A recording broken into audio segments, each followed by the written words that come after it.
This episode is about the case of Gypsy Rose Blanchard. You want to hear something genuinely disturbing? This girl spent most of her life being told she was sick. And apparently, after enough years of hearing it, she started believing it. That's the part of the story that really got me hooked. It's not even the murder that's the most frightening. It's the fact that somebody can grow up inside a reality so controlled that they stop knowing what's true about themselves anymore. So, this story revolves around Gypsy Rose Blanchard and her mother, Dee Dee. From the outside, their relationship looked heartbreaking.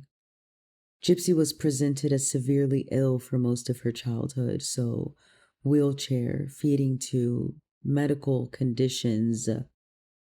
People around them believed Gypsy was extremely sick and completely dependent on her mother for survival.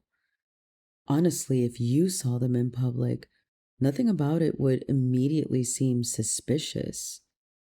It looked like a mother sacrificing everything to care for her sick daughter.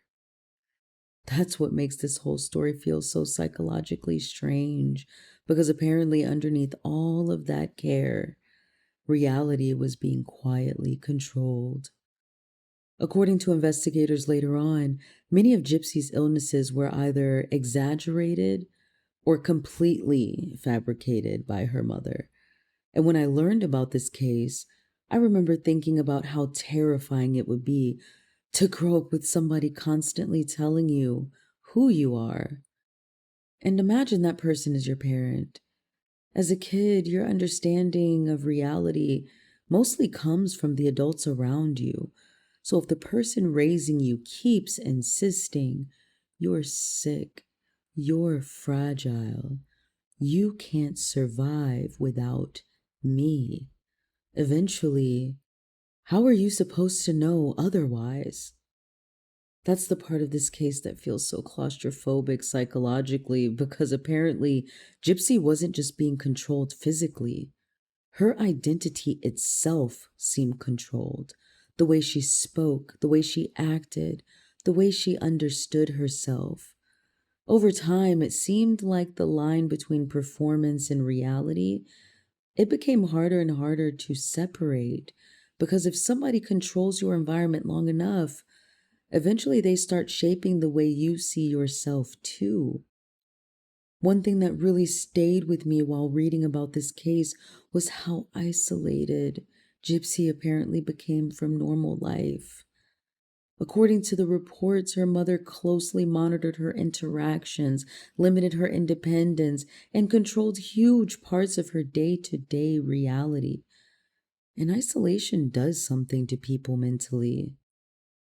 When somebody becomes your only consistent source of information, reassurance, permission, and identity, their version of reality starts carrying enormous power to you, especially if you've been dependent on them your entire life.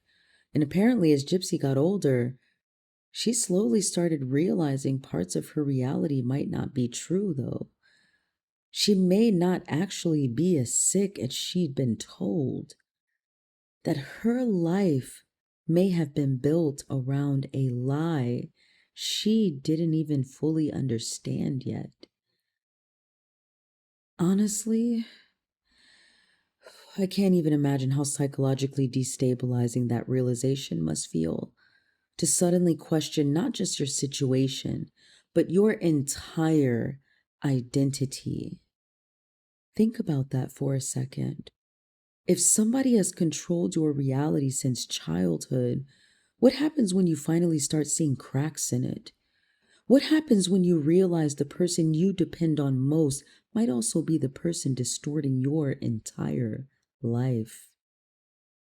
That's the psychological horror buried inside this story, not just the abuse.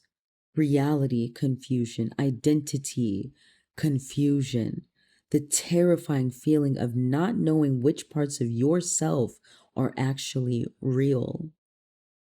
Eventually, Gypsy secretly began communicating online with a man named Nicholas G.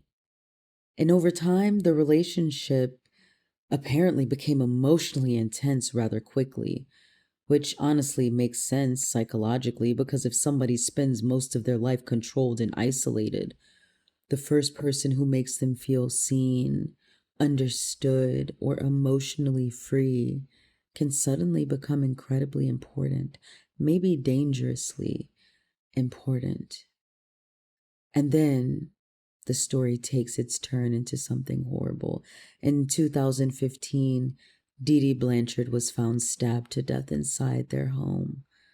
Later, Gypsy Rose and Nicholas G. were arrested in connection with the murder, and the whole case suddenly exploded online because people couldn't stop trying to understand how a story that initially looked like child abuse somehow turned into homicide.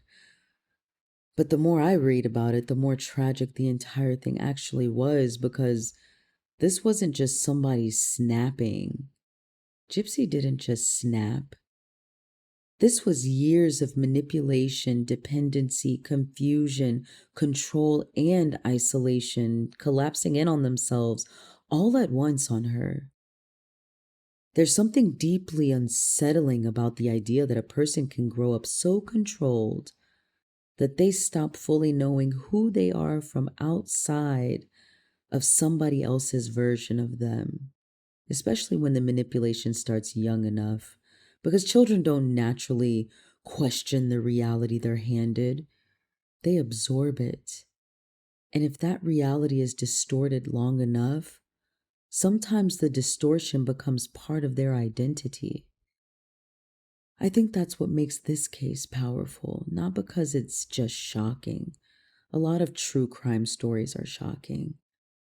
This one feels different. This one feels psychologically disorienting because underneath the murder, the court case, and all the media attention, there's this much stranger question sitting underneath everything.